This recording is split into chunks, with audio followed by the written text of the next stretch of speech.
अस्सलाम वालेकुम, मैं शाहिद हुसैन हूँ। मेरे साथ सिंधु इंडस लहर फोरम के आकिब राजपर साहब मौजूद हैं। सर, सिंध की आला अदालतों में और इसके अलावा सुप्रीम कोर्ट में जजेस की तैनाती के ऊपर बेशुमार दफ़ा हमने देखा कि आपको और बेशुमार जो मुगला तंजीमें हैं उनको जो है वो तहफ़्फ़ुज़ात होते हैं। तो अब सिंध की अदालतों में, सिंध हाई कोर्ट में, उसके बाद सुप्रीम कोर्ट में जजेस की तैनाती हो रही है।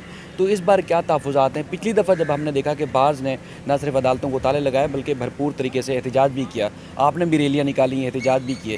तो अब की बार क्या तहफ़्फ़ुज़ात हैं सर? देखिए, जो हमारे सामने नाम 7 नाम गर्दिश कर रहे हैं सिंध हाई कोर्ट पे, उसमें 3 जो है प्रॉपर यहाँ के सिंध के रहने वाले सिंधी स्पीकिंग हैं। एक सिंधी उर्दू स्पीकिंग सिंधी है, शायद अब्दुर्रहमान नाम है उसका। हमें उस पर कोई एतराज़ नहीं है। 3 जो हैं न यहाँ के मकामी हैं, न उनका सिंध से ताल्लुक़ है। वो दूसरे सूबों के रहने वाले हैं, कोई कश्मीर का है, कोई पंजाब पे। हमें उन तीनों पे सख्त एतराज़ है कि ये हमारे साथ नाइंसाफ़ी है। यहाँ के लोगों को लो, यहाँ के लोग कहाँ जाएंगे? और इतनी बड़ी सीटें, उस पे हमारी रिजर्वेशन है, जो हमने एहतजाज भी किया है। पूरी सिंध में आप देखें आजकल चल रहा है कि उन तीनों को आप करके भाई यहाँ के लोगों को ले ले, हमें कोई एतराज़ नहीं। बाकी हम अगर नहीं करेंगे तो हम सख्त एतराज़ करेंगे, यही हमारा राय सर, है। इससे पहले भी माजी में भी मिसालें मिलती रही हैं। सिंध हाई कोर्ट में चीफ जस्टिस तक भी रहे हैं जिनका ताल्लुक सिंध से नहीं रहा। तो अब क्यों एतराज़ उठ रहा है, क्या वजह है? देखें, वो हर वक्त की अपनी अपनी तकाज़ाएँ होती हैं। उस वक्त शायद हम जो सिंधी स्पीकिंग थे शायद यहाँ पे कम थे और इन्होंने अपने फ़ैसले किए। अब ऐसा नहीं होगा। अब हमारे ये यंगेस्ट आ गए हैं, हम लोग हैं, हमारा वाज़ेह स्टैंड है कि सिंध में सिंधी नहीं होगा तो क्या हम दूसरे सूबों को कबूल करेंगे? होगा, किसी दौर में हुआ होगा चीफ जस्टिस सिंध का कोई दूसरे सूबों का वाला, अब तो नहीं होगा। इंशाल्लाह अब नहीं होने देंगे। सुप्रीम कोर्ट में भी जजेस की तैनाती, जैसे आपका स्टांस रहा है कि जैसे पहले एक फार्मूला रहा है, बल्कि एक तरीका रहा है कि उस तरीके के हिसाब से किया जाए। चीफ जस्टिस के हवाले से आपने पहले देखा कि इडाक के तौर पर लेके जा रहे थे, अब भी मामला वो पेंडिंग है।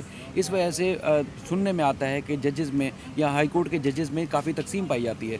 तो उस मुतालिक भी तो बातचीत होनी चाहिए। उस मुतालिक आप लोगों का क्या कहना है? देखें, चीफ जस्टिस का पहले हमने जब मसला उठाया था, ये चला कि भाई उसको एडहाक पे लेके जा रहे हैं, तो हमने ये कहा था कि एडहाक पे ना ले जाएं। उससे आपने जूनियर जज को लेके गए, जस्टिस मुनीब अख्तर को लेके गए, फिर आपने मोहम्मद अली मज़हर साहब को लेके गए। हमारा था कि उसको कन्फर्म बुनियादों पे ले जाएं, हमें कोई उस पर नहीं था। मगर वो जो एडहाक पे जा रहे थे वो एक ज़्यादती थी जिसके ख़िलाफ़ हम खड़े हुए और फिर फ़िलहाल तो उन्होंने सस्पेंड कर दिया। अब दोबारा से कर रहे हैं और सुनने में आ रहा है कि उसको फेडरल शरीयत कोर्ट में भेज रहे हैं चीफ जस्टिस को। तो अब वो जाना चाहता है तो हमें कोई एतराज़ नहीं है।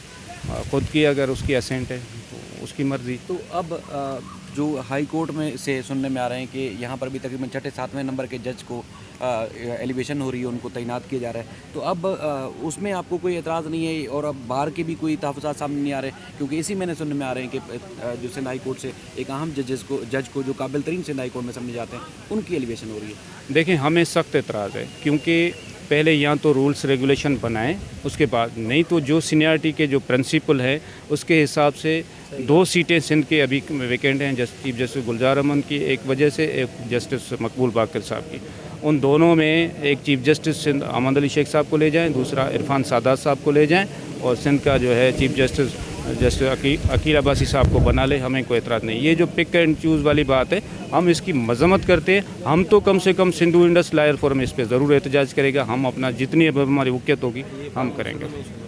सर, अच्छा, पिछली दफ़ा आपका एहतजाज भी भरपूर तरीके से रहा, लेकिन जो बार एसोसिएशन हैं या सिंध से थी, पूरे पाकिस्तान की, वो एहतजाज कर रही थी, सारे एक साथ थे। अब की बार बाहर क्यों खामोश हैं? देखें, सीधी बात बताऊं कि बार के अपने मुफादात होते हैं। बार वाले नुमाइंदे अमूमन ज़्यादातर हमारी बार के नुमाइंदे ये सोच के आते हैं कि हमें तो यहाँ पे जज बनना है, हमें तो यहाँ पे कोई ना कोई बेनिफिट्स लेने हैं, उनके अपने ग्रुप्स हैं वो चलते हैं। हम अपनी धरती की बात करते हैं, हम अपनी धरती के लोगों की बात करते हैं। हमें कोई सरोकार नहीं है कि किसी के आगे जाके कहेंगे कि भाई ये मेरी सीवी है, हमें ये करो या ये करो। हम अपने धरती के लिए लड़ रहे हैं, इसलिए हम में और उनमें ज़मीन आसमान का फ़र्क है। वो ऐसे हमारे नुमाइंदे हैं, बस दे देते हैं, उनकी मर्ज़ी है, वो हमेशा ऐसे करते रहेंगे। हमें उनसे कोई ज़्यादा तवक्कात है ही नहीं।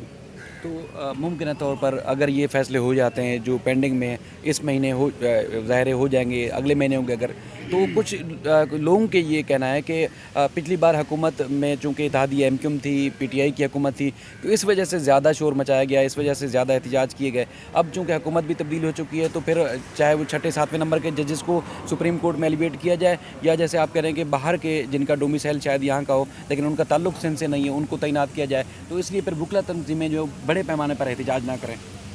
ऐसा है, ऐसा हो सकता है, ये आपकी बात काफ़ी हद तक दुरुस्त है, मगर सिंध के जो बाशऊर लोग हैं वो ज़रूर एहतजाज करेंगे। अब ज़ाहिर है जितनी हमारी कुव्वत होगी हम उसी हिसाब से करेंगे, ऐसा हो सकता है, ऐसा पॉसिबल है। मैं आपसे एग्री करता हूं। बेशुमार लोग जो वो आपको पता है कि पेंडिंग केसेस खास तौर पर हम बात करें तो तकरीबन हाई कोर्ट से लेके मातहत अदालतों में सूबे भर की 3 लाख से शायद जो केसेस इल्तवा का शिकार हैं। रोज़ लोग भी इस मामले में तहफ़्फ़ुज़ात का इज़हार करते हैं कि आते हैं, सिर्फ तारीख हो जाती है, कोई उसमें पेशरफ्त नहीं होती। तो उस पर कोशिश नहीं करते आप सब वकला तंजीमें कि केसेस जल्दी निपटाए जाएँ, उनके फ़ैसले किए जाएँ? देखिए ये बात बिल्कुल 100% दुरुस्त है और इत्तफाक है इस बात से कि लोगों के साथ, साइलिन के साथ बड़ी नाइंसाफ़ी हो रही है, मगर हमारा जुडिशल जो प्रोसेस है या जो निज़ाम है वो बिल्कुल मफलूज हो चुका है। इसका हल जो है लॉन्ग टर्म में ही निकलेगा, मगर जो सूरत हाल है वो वाकई मायूस कुन है। सही कह रहे हैं कि हमारे जुडिशली, मेरे तो घर के खुद फ़र्द भी जुडिशली में है, मगर मुझे पता है कि कोई उनके अच्छे नहीं है, कोई परफॉर्मेंस अच्छी नहीं है, बस वो भी ब्यूरोक्रेट की सोच की तरह चलते हैं। तो बहरहाल आवाम इंसाफ के लिए फिर जाए तो कहाँ जाए? जिस तरह आप खुद देख रहे हैं कि पूरे सूबे में अमन अमान की सूरत हाल हो, ज़ाहिर है, और दूसरे मामलात हों, चाहे ब्यूरोक्रेसी या उसके अलावा हुकूमती इंतज़ामात से जुड़े मामलात हों, काफ़ी मुश्किलात का सामना तो रहता है पूरे सूबे में। देखिए आवाम अपने हकूक़ के लिए खुद उठे, जब तक आवाम नहीं उठेगी और हालात ऐसे होंगे जिस तरह हमारे पड़ोसी मुल्क श्रीलंका में हम जा रहे हैं, अगर हम लोग नहीं उनके आवाम के हकूक़ का तहफ़्फ़ुज़ करेंगे या उनके साथ इंसाफ नहीं करेंगे तो फिर यही होगा, और कहीं न कहीं तो फिर कोई न कोई तो मर्द मुजाहिद उठेंगे, फिर सबको मलियामेट करेंगे। सर आपका बहुत शुक्रिया। वैसे पिछली दफ़ा बार ने ये मामलात उठाए और टीवी चैनल्स में, मुख्तलिफ अखबारात में ये सारी चीज़ें हाईलाइट होती रहीं कि जजेस की जो तैनाती है, पिछली दफ़ा जैसे 5वें नंबर के जज की तैनाती और चीफ जस्टिस को सिंध हाई कोर्ट के जो अहमद अली शेख साहब को जो है वो इडाक बेसिस पे लिया जा रहा था, तो उस वक्त तो काफ़ी शोर मचा। लेकिन अब ऐसा लग रहा है कि जैसे खामोशी से सारे काम हो रहे हैं, और जैसे आपको या चंद एक लोगों को मालूम होगा कि होने क्या जा रहा है, लेकिन जब हो जाएगा तो उसके बाद फिर लोगों को पता चलेगा कि क्या हो गया है। लेकिन तहफ़्फ़ुज़ात आपके अपनी जगह पे दुरुस्त होंगे, लेकिन ये आवाज़ उठनी चाहिए थी। मेरिट शायद वो नहीं हो रहा जिस पे अमल दरामद होना चाहिए। हम देखिए, हम अहमद अली शेख साहब हो या कोई और हो, हम एक निज़ाम के लिए लड़ रहे हैं, एक नाइंसाफ़ी के ख़िलाफ़ उठेंगे, और हम अपना एहतजाज ज़रूर रिकॉर्ड कराएंगे कि 2 सीटें जो सिंध की हैं उन पे 2 जो मोस्ट हमारे सीनियर हैं, चीफ जस्टिस और इरफान सादात साहब, उनको ले जाएं। ये हमारा असूली मौक़िफ़ है। हमें भले अपने चीफ साहब से या किसी और से भी कुछ मामलात पे होगा इख्तलाफ राय, मगर उसके बावजूद भी असूली मौक़िफ़ से हम पीछे नहीं हटेंगे। हम उसकी सपोर्ट में हक़ में ज़रूर जाएंगे कि ये गलत कर रहे हैं, और ये अपना जितनी हमारी क़ुव्वत होगी, अब बाहर नहीं उठते तो बाहर के नुमाइंदों से ज़रूर ये आप सवाल कीजिएगा, उनके अपने मुफादात होंगे। हम अपने मौक़िफ़ से नहीं हटेंगे, जो हमारा असूली मौक़िफ़ है कि हम आएंगे और ये ज़रूर उनसे एहतजाज करेंगे कि बाबा इनको जो सीनियर जजेज़ हैं इन दोनों को ले जाऊँ। ये कॉम्पिटेंसी इनकॉम्पिटेंसी ये जो है ना फजूलियात की बातें, एक जज हाई कोर्ट की तौहीन करते हैं आप लोग जब भी इनकॉम्पिटेंट या इस तरह की जो बातें हैं, मेरे ख्याल में ये बड़ी ज़्यादती है एक हाई कोर्ट के जज के साथ। सर एक चीज़ और भी तो है ना सर, ये भी तो एक तारीख भी तो होगी। अगर जैसे अभी नाम आ रहा है, हतमी फैसला शायद ना हुआ हो, लेकिन चीफ जस्टिस ने भी अपनी कंसर्न दे दी है, और ये बात सामने आ रही है कि जैसे मोहम्मद इकबाल करोड़ों साहब को एलिवेट किया जा रहा है, सुप्रीम कोर्ट में तैनात हो रहे हैं, तो ये एक तारीख भी होगी। ये वहाँ रहेंगे तो उम्मीद है कि चीफ जस्टिस सुप्रीम कोर्ट भी बनेंगे इकबाल करोड़ों साहब, तो ये तारीख रकम होगी कि सिंध के पहले सिंधी स्पीकिंग जज जो है वो सुप्रीम कोर्ट में जाएंगे और चीफ जस्टिस पाकिस्तान बनेंगे। देखिए वो एक अलग बात है कि एक सिंधी स्पीकिंग जज बनेगा, वो क्या वहाँ जो तीर चलाएगा वो भी हमें पता है, मगर सवाल ये है कि फिर असूलों को तो बात नहीं बनी ना, फिर उन सीनियर जज साहबान का क्या कसूर है? यानी कि वो आपको पसंद नहीं, या आपके लॉबी के नहीं, या आपके ग्रुप के नहीं है, तो फिर आप अपने लोगों को ले जाएं। हम तो असूलों की बात कर रहे हैं ना। कलोड़ साहब हमारे लिए इंतहाई काबिल एहतराम है, सवाल हमारा ये नहीं है, पहले भी हमने यही कहा था कि इस तरह ना करें, पिक एंड चूज़ करने से आप मामलात को ख़राब कर देंगे। और एक लॉबिंग है यहाँ पे, आप देखते हो कि 3-4 ग्रुप में बटे हुए लोग हैं जो आपस में शायद बातचीत भी सही नमूने से नहीं करते। तो हमें इस पे एतराज़ है, इसीलिए हम कह रहे हैं कि दो जो सीनियर जजेस हैं उनको आप ले जाएं और एक पैटर्न बनाएं। जब रूल्स रेगुलेशन बनाए दें तो फिर उसके बाद उस पर अमल कर देना, हमें कोई एतराज़ नहीं। फ़िलहाल रूल्स रेगुलेशन सीनियरिटी के जो हैं, जो प्रीवेल करते हैं उन्हों पे आप अमल करें।